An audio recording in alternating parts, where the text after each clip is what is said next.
సుమారు 100 మిలియన్ల సంవత్సరాల క్రితం భూమి పూర్తిగా భిన్నంగా కనిపించేది. ఆ సమయంలో మానవులు లేకుండా కొన్ని భయానక జంతువులు ఈ గ్రహాన్ని పరిపాలించాయి. డైనోసారస్.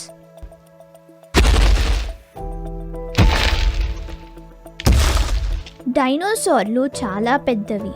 అవి భవనాల కంటే ఎత్తుగా ఉంటాయి. వాటి దవడలు చాలా బలంగా ఉండడంతో అవి మన ఎముకలను క్షణాల్లో నలిపేయగలవు. అవి చాలా వేగంగా పరిగెడతాయి. గంటకు 90 కిలోమీటర్ల వేగంతో పరిగెడతాయి. అవి నిజంగా భయాన్ని కలిగించే జీవులు. అవి 170 మిలియన్ల సంవత్సరాలకు పైగా భూమిని పాలించాయి. కానీ ఒకరోజు ఏదో జరిగింది. అది వాటిని గ్రహం నుండి పూర్తిగా తుడిచిపెట్టింది. సరిగ్గా ఏమి జరిగింది, మరి ఎలా జరిగింది?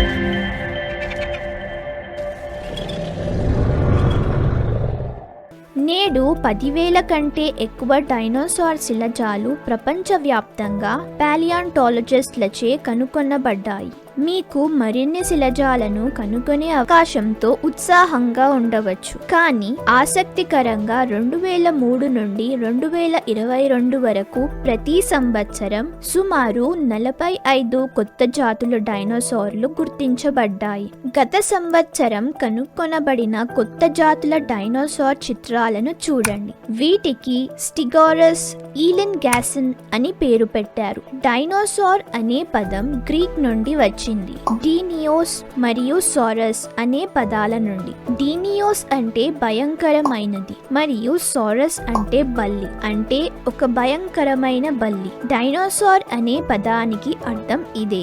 ఈ పదాన్ని 1841లో మొదటిసారిగా ఉపయోగించారు. రిచర్డ్ ఓవెన్ అనే బ్రిటిష్ శాస్త్రవేత్త ఈ పదాన్ని డైనోసార్ శిలాజాన్ని మొట్టమొదటగా చూసినప్పుడు ఉపయోగించారు. అప్పట్లో డైనోసార్ గురించి, వాటి రూపురేఖల గురించి ప్రజలకు పెద్దగా తెలియదు. కనుగొనబడిన మొదటి శిలాజాలలో మెగాలోసారస్ ఒకటి. వాటి ప్రధాన చిత్రాలు ఈ విధంగా ఉండేవి. దశాబ్దాల తరువాత పరిశోధకులు వాటి గురించి మరింత సమాచారాన్ని కనుగొన్నందున చిత్రాలను సవరించబడ్డాయి. వాటిని మరింత వాస్తవికంగా చేయడానికి ప్రయత్నిస్తున్నారు. కాబట్టి వర్ణనలు ఇప్పుడు ఇలా కనిపిస్తాయి. మొత్తం మీద మనకు డైనోసార్ల గురించి చాలా తెలుసు, కానీ వాటి గురించి పూర్తిగా తెలుసుకోవడానికి మనం గతంలోకి వెళ్ళాలి. మొదటి డైనోసార్ 230 నుండి 240 మిలియన్ల సంవత్సరాలలో ఉద్భవించిందని శాస్త్రవేత్తలు అంచనా వేస్తున్నారు. ఎందుకంటే ఇప్పటి వరకు మనకు దొరికిన పురాతన డైనోసార్ శిలాజాలు 231 మిలియన్ సంవత్సరాల క్రితం ఆఫ్రికాలో కనిపించాయి. అప్పట్లో భూమి ఈనాటి కంటే భిన్నంగా ఉండేది. ఇప్పుడు మీరు చూస్తున్న ఖండాలు అన్నీ కలిసి ఒకే ఒక్క సూపర్ ఖండం ఉండేది. దానిని పాంజియా అని పిలిచేవారు. పాంజియా ఇలాగే కనిపించిందని శాస్త్రవేత్తలు భావిస్తున్నారు. మనకు తెలిసిన ఖండాల స్థానాలు కూడా ఇప్పుడు ఎలా ఉన్నాయో మీరు అక్కడ చూడవచ్చు. అప్పుడు భూమి యొక్క వాతావరణం చాలా పొడిగా ఉండేది. ఈ కాలానికి ట్రయాసిక్ కాలం అని పేరు పెట్టారు. డైనోసార్లు పుట్టుకొచ్చిన కాలం అది. పరిణామం కారణంగా డైనోసార్లు నెమ్మదిగా భూమిని విస్తరించాయి. ఈ యుగపు డైనోసార్లు చాలా చిన్నగా ఉండేవి. ఆ సమయంలో సాధారణ డైనోసార్లు 2 మీటర్ల పొడవు మాత్రమే ఉండేవి. కాలక్రమేణా భూమి మారడం ప్రారంభించింది. 201 మిలియన్ సంవత్సరాల క్రితం ట్రయాసిక్ కాలం ముగిసింది. భూమి యొక్క వాతావరణం మారినప్పుడు పాంజియా విడిపోవడం ప్రారంభించింది. ఆ మహాఖండం ముక్కలయ్యింది. అనేక అగ్నిపర్వత విస్ఫోటనాలు కారణంగా పెద్ద మొత్తంలో కార్బన్ డయాక్సైడ్ మరియు సల్ఫర్ డయాక్సైడ్ వాతావరణంలోకి విడుదలయ్యాయి. ఇవి తీవ్రమైన గ్లోబల్ వార్మింగ్ కి కారణమైంది. సల్ఫర్ డయాక్సైడ్ మరియు ఏరోజాల్ మాలిక్యూల్స్ వాతావరణంలోకి ప్రవేశించినప్పుడు అది సూర్యరశ్మిని నిరోధించి కొంత శీతలీకరణకు కారణమైంది. కార్బన్ డయాక్సైడ్ మరియు సల్ఫర్ డయాక్సైడ్ నీటిలో కలిసినప్పుడు మహాసముద్రాలలో అసిడిఫికేషన్ కూడా ప్రారంభమైంది. సముద్రపు నీటిలో ఆమ్లత్వం పెరిగింది, వాతావరణం వేగంగా మారిపోయింది మరియు ఉనికిలో ఉన్న జంతువులకు మునగడ కష్టంగా మారింది. చాలా రెప్టైల్స్ మరియు ఇతర జంతువులు కోల్డ్ బ్లడెడ్ అంటే అవి ఉష్ణోగ్రత మార్పులను తట్టుకోలేవు. కానీ డైనోసారస్లు మనుషుల్లాగే వామ్ బ్లడెడ్. అందుకారణంగా వాతావరణంలో మార్పులు జరిగిన డైనోసారస్కు తట్టుకోవడం చాలా సులభంగా ఉండేది. అగ్నిపర్వత విస్ఫోటనాలు మరియు వాతావరణ మార్పులు సుమారు 6 లక్షల సంవత్సరాల పాటు కొనసాగాయి. దీని కారణంగా దాదాపు అన్ని ఇతర జాతులు అంతరించిపోయాయి. భూమిపై మిగిలిన ఏకైక జంతువులు డైనోసారస్, తాబేలు మరియు మొసళ్ళు. ఈ సంఘటనను ట్రయాసిక్, జురాసిక్ ఎక్స్టింక్షన్ ఈవెంట్ అంటారు.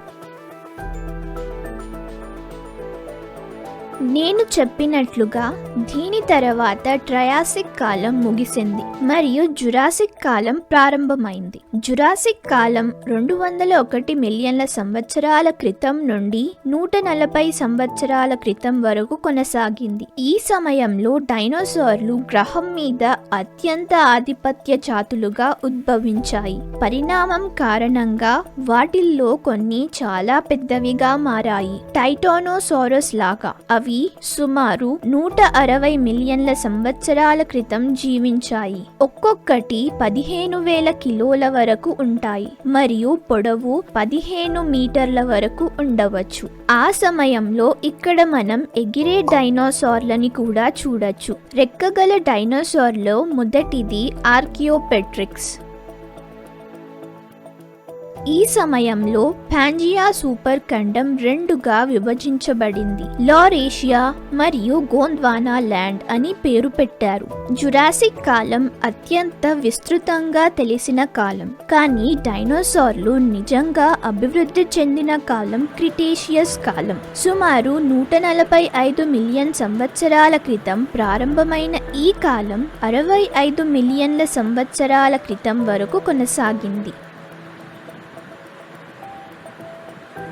2 సూపర్ ఖండాలు లారేషియా మరియు గోండ్వానా ల్యాండ్ విడిపోవడం ప్రారంభించాయి మరియు ఖండాల నిర్మాణం ఈ రోజు మనం చూస్తున్నట్లుగానే ఉంది. ఈ సమయంలో అనేక పుష్పించే మొక్కలు ఉద్భవించాయి మరియు భూమి యొక్క సగటు ఉష్ణోగ్రత గతంలో కంటే వెచ్చగా ఉండేది. మీరు ఊహించే దాదాపు అన్ని రకాల డైనోసార్లు ఈ కాలంలో కనిపిస్తాయి. ఒక ఆహ్లాదకరమైన వాస్తవం ఏమిటంటే గడ్డి పరిణామం 70 మిలియన్ల సంవత్సరాల క్రితం మాత్రమే ప్రారంభమైంది. నేను మీకు చెబుతున్న కథలో ఇతర రకాల మొక్కలు ఉండేవి. ఇప్పుడు ఉనికిలో ఉన్న మరో ఆసక్తికరమైన డైనోసార్ ఆర్నిథోమిమిడ్స్. అవి వేగమైన డైనోసార్లలో ఒకటి. ఇవి గంటకు 80 కిలోమీటర్ల వేగంతో పరిగెత్తగలవు. అతిపెద్ద ఎగిరే డైనోసార్లు క్విట్జాలోకాటస్. వీటి రెక్కలు 10 నుండి 11 మీటర్లు ఉంటాయి. మీరు గమనిస్తే ఇది డైనోసార్లకు అత్యంత సంపన్నమైన కాలం. వాతావరణం వాటికి అనుకూలంగా ఉండేది. కొత్త జాతులు కూడా అభివృద్ధి చెందుతున్నాయి మరియు వాటిల్లో పోటీ పడే ఇతర జంతువులు లేవు. కానీ ఒకరోజు ఏదో జరిగింది. అది వాటిని గ్రహం నుండి పూర్తిగా తుడిచిపెట్టింది. అతివేగంగా ఉన్న ఒక ఆస్ట్రాయిడ్ భూమిపైకి దూసుకువచ్చి ఢీకొట్టింది. ఇది 66 మిలియన్ సంవత్సరాల క్రితం జరిగింది. ఈ ఆస్ట్రాయిడ్ క్రిటేషియస్ కాలాన్ని ముగించింది. దాని వేగం క్షణానికి 30 కిలోమీటర్లు. అంటే అది జెట్ విమానం కంటే 150 రెట్లు ఎక్కువ వేగంతో ఢీకొంది. ప్రత్యేకంగా చెప్పాలంటే ఇది మెక్సికోలోని యుకాటన్ ఐలాండ్ ని తాకింది. ఈ ఆస్ట్రాయిడ్ భూమిని ఢీకొన్నప్పుడు అతిపెద్ద బిలం సృష్టించింది. దాని ప్రభావం కారణంగా 100 టెట్రాటన్ TNT శక్తి గల ఎనర్జీ గాలిలోకి విడుదలయ్యింది. ఇది చాలా ప్రభావాన్ని చూపింది. దాని చుట్టూ ఉన్న ప్రతిదీ రెప్పపాటుతో విచ్ఛిన్నమైంది. దీని ప్రభావం చాలా మట్టిని గాలిలోకి విసిరింది. భూమి చాలా వేడెక్కింది. అనేక ప్రదేశాలలో వర్షం కురిసింది. ప్రపంచ ఉష్ణోగ్రతలు గంటకు తరబడి అనేక డిగ్రీలు పెరిగాయి. ఇక్కడి నుండి వేల కిలోమీటర్ల పరిధిలో ఉన్న జంతువులన్నీ వేడికి సజీవంగా మరణించాయి. ఈ ప్రారంభ పేలుడు ప్రభావం నుండి చిన్న జంతువులు మాత్రమే జీవించగలవని నమ్ముతారు. ఎందుకంటే అవి భూగర్భ ఆశ్రయాన్ని కనుగొన్నాయి, లేదా అవి నీటి అడుగున, గుహలలో లేదా పెద్ద చెట్ల ట్రంక్లలో దాక్కునే అవకాశం ఉంది. కానీ ఇవి ప్రారంభ ప్రభావం మాత్రమే. దీని తర్వాత వేలాది కిలోమీటర్ల వరకు అడవుల్లో షాక్ వేవ్స్, పెద్ద సునామీలు మరియు అడవి మంటలు వ్యాపించాయి. 2 కిలోమీటర్లు ఎత్తైన అలతో వెంటనే సునామీ వచ్చి ఉండేదని ఊహిస్తున్నారు. అగ్నిపర్వత విస్ఫోటనాలు మరోసారి ప్రారంభమయ్యాయి. యాసిడ్ వర్షం పడింది. భూకంపాలు సంభవించాయి. స్వల్పకాలిక ప్రభావాలు చాలా ఘోరమైనవి. కానీ భూమికి అవతల వైపు అది దెబ్బతినలేదని జంతువులు బహుశా అక్కడ జీవించి ఉండవచ్చు అని మీరు అనుకుంటారు. కానీ దీర్ఘకాలిక పరిణామాలు మరింత ఘోరంగా ఉన్నాయి. గాలిలోని ధూళి కణాలు గ్రహం చుట్టూ వచ్చే ఏడాది వరకు సూర్యరశ్మిని నిరోధించాయి. గ్రహం మొత్తం శీతాకాలంలోకి వెళ్ళింది. ఉష్ణోగ్రత ఒక్కసారిగా పడిపోయింది. తరువాతి 3 సంవత్సరాలు భూమి గడ్డకట్టే ఉష్ణోగ్రతలో ఉందని అంచనా వేయబడింది. అందువలన చాలా మొక్కలు మరియు జంతువులు మరణించాయి. 1 సంవత్సరం వరకు సూర్యరశ్మి కప్పబడినందుకు ఫోటోసింథసిస్ అసాధ్యం. అందువలన చాలా మొక్కలు చనిపోయాయి. చనిపోతున్న మొక్కలతో శాకాహార జంతువులు కూడా తినడానికి ఏమీ లేకుండా పోయాయి మరియు అవి చనిపోయాయి. మాంసాహార జంతువులు కూడా తినడానికి ఏమీ లేకుండా పోయాయి మరియు అవి కూడా చనిపోయాయి. అలా చైన్ రియాక్షన్ ఏర్పడింది. ఈ పరిణామాల నుండి సురక్షితంగా ఉన్న జంతువులు చిన్న సర్వభక్షక జంతువులు మాత్రమే. బల్లులు, తాబేళ్లు మరియు కొన్ని పక్షుల వంటివి. అవి స్కావెంజర్లు లాగా కూడా జీవించగలవు. అంటే చనిపోయిన డైనోసార్లు, క్షీణిస్తున్న మొక్కలపైన ఉన్న ఫంగస్ వీటికి ఆహారం. ఈ చిన్న జీవులు గణనీయమైన సమయం వరకు జీవించగలవు. ఆస్ట్రాయిడ్ యొక్క ప్రభావం కార్బోనేట్ రాక్స్ ను కూడా నాశనం చేసింది. దీని వలన కార్బన్ మరియు సల్ఫర్ మరోసారి వాతావరణంలోకి విడుదలయ్యాయి మరియు తరువాతి కొన్ని వేల సంవత్సరాల వరకు సూర్యకాంతి గణనీయంగా తగ్గింది. అది సాధారణ స్థాయిలో లేదు. ఇది కాకుండా యాసిడ్ వర్షం వేల సంవత్సరాల పాటు కొనసాగింది. శీతాకాలం ముగిసినప్పుడు వాతావరణంలో ధూళి స్థిరపడింది. సూర్యకాంతి మరోసారి గ్రహం మీదకు చేరుకుంది. కానీ సమస్య ఏమిటంటే అప్పటికి పెద్ద మొత్తంలో కార్బన్ డయాక్సైడ్ వాతావరణంలోకి విడుదలయ్యింది. ఇది తీవ్రమైన గ్లోబల్ వార్మింగ్ కు కారణమైంది. ఒక ఆస్ట్రాయిడ్ రాబోయే వేల సంవత్సరాలలో భూమి చరిత్రను మార్చివేసింది. 20 కిలోల కంటే ఎక్కువ బరువున్న 4 కాల జీవి ఈ సంఘటన నుండి బయటపడలేదు. అన్ని భూగోళ డైనోసార్లు అంతరించిపోయాయి మరియు వాటితో పాటు ఒకప్పుడు భూమిపై వృద్ధి చెందుతున్న వృక్ష మరియు జంతు జాతులు 75% కంటే ఎక్కువగా అంతరించుకుపోయాయి.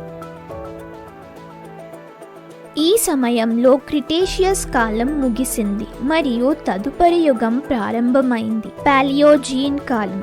అంటే అంతా ముగిసినట్లు కాదు.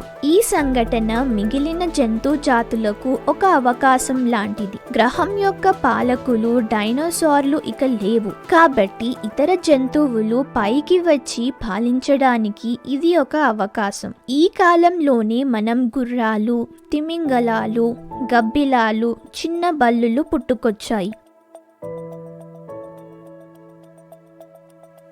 ఆస్ట్రాయిడ్ గురించి మీకు కొన్ని ప్రశ్నలు రావచ్చు. ఏమిటంటే, ఈ ఆస్ట్రాయిడ్ ఢీకొన్న ప్రదేశం ఎలా కనుక్కున్నారు, మరియు అది 66 మిలియన్ల సంవత్సరాల క్రితం జరిగిందని ఎలా తెలిసింది? అయితే ఇది అరుదైన ఒక ఖనిజం ద్వారా రుజువు చేయబడింది, అది ఇరీడియం. శాస్త్రవేత్తలు భూమిపై కొన్ని ప్రదేశాలలో ఇరీడియం ఒక అధిక సాంద్రతను కలిగి ఉందని కనుక్కున్నారు. కానీ భూశాస్త్రవేత్తలు భూమిని విశ్లేషించినప్పుడు అది భూమిపై చాలా అరుదైన ఖనిజమని కనుక్కున్నారు. అయినప్పటికీ ఇది మన మైదానంలో చాలా సమృద్ధిగా ఉంది. ఇది ఎలా ఉంటుంది? తోకచుక్కలు మరియు ఆస్ట్రాయిడ్లో ఇరీడియం ఒక అధిక సాంద్రత కలిగి ఉండటం వలన ఇది జరగవచ్చు. శాస్త్రవేత్తలు ఇరీడియంని కార్బన్ డేటింగ్ చేసినప్పుడు 66 మిలియన్ సంవత్సరాల నాటిదని వారు కనుక్కున్నారు. అంతేకాకుండా ఈ ఆస్ట్రాయిడ్ అతివేగంతో ఢీకొనడం వల్ల భూమిపైన పెద్ద క్రేటర్ వచ్చింది. ఈ క్రేటర్ ఇప్పుడు సగం సముద్రంలో మరియు సగం భూమిపైన మనం చూడవచ్చు. ఈ ఆస్ట్రాయిడ్ దాడికి సంభవించిన ఈ ఆశ్చర్యకరమైన కథ విన్న తరువాత మీరు ఇప్పుడు అలాంటి ఆస్ట్రాయిడ్ వచ్చి గ్రహం మీద పడితే ఏమి జరుగుతుందో అని ఆలోచిస్తున్నారా? భవిష్యత్తులో భూమిని ఢీకొనే ఆస్ట్రాయిడ్లను నియర్ ఎర్త్ ఆస్ట్రాయిడ్ అని పిలుస్తారు. నాసా మరియు ఇతర స్పేస్ ఏజెన్సీస్ భూమికి సమీపంలో ఉన్న అన్ని ఆస్ట్రాయిడ్లను, వాటి మార్గాన్ని మరియు ఎప్పుడు ఢీకొంటాయో తెలుసుకోవడానికి నిరంతరం ట్రాక్ చేస్తున్నారు. ఏప్రిల్ 2022 నాటికి భూమికి సమీపంలో 28,000 కంటే ఎక్కువ ఆస్ట్రాయిడ్స్ను గుర్తించారు. వీటిలో 800 కంటే ఎక్కువ 1 కిలోమీటర్ లేదా అంతకంటే ఎక్కువ డయామీటర్ కలిగి ఉంటాయి.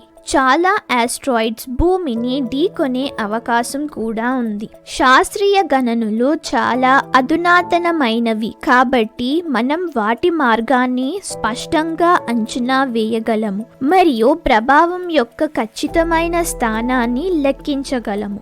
నిజానికి అది భూమిని ఢీకొనే అవకాశాలను కూడా మనం అంచనా వేయవచ్చు, మరియు అవి నిజంగా ఢీకొనే మార్గం ఉంటే దానిని ఆపడానికి నాసా ఒక డార్ట్ మిషన్ ని మొదలుపెట్టింది. వారు ఒక స్పేస్ క్రాఫ్ట్ ను ఆస్ట్రాయిడ్ తో ఢీకొట్టాలని ప్లాన్ చేశారు. తద్వారా ఆస్ట్రాయిడ్ యొక్క మార్గాన్ని మార్చవచ్చు. భవిష్యత్తులో ఒక ఉల్క భూమిని ఢీకొట్టబోతున్నట్లయితే మనం దాని మార్గాన్ని మార్చవచ్చు. ఇది సైన్స్ ఫిక్షన్ లాగా అనిపించవచ్చు, కానీ ఈ ఆలోచన ఇప్పటికే విజయవంతమైంది. కానీ ప్రమాదం ఏమీ లేదని దీని అర్థం కాదు. ఇక్కడ మనుషులే ఒక పెద్ద ప్రమాదం. డైనోసార్లను చంపిన ఈ దాడిని భూమి చరిత్రలో 5వ ఎక్స్టెన్షన్ ఈవెంట్ గా పిలుస్తారు.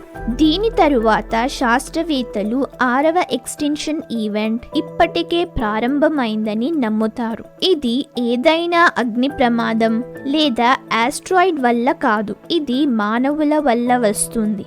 దీనికి హోలోసీన్ ఎక్స్టెన్షన్ ఈవెంట్ అని పేరు పెట్టారు. గత 100 నుండి 200 సంవత్సరాలలో అపురూపమైన స్థాయిలో జీవ వైవిధ్యం నష్టపోవడాన్ని మనం చూసాం. మానవుల కారణంగా జంతువులు మరియు వృక్షజాతులు వేగంగా అంతరించిపోతున్నాయి.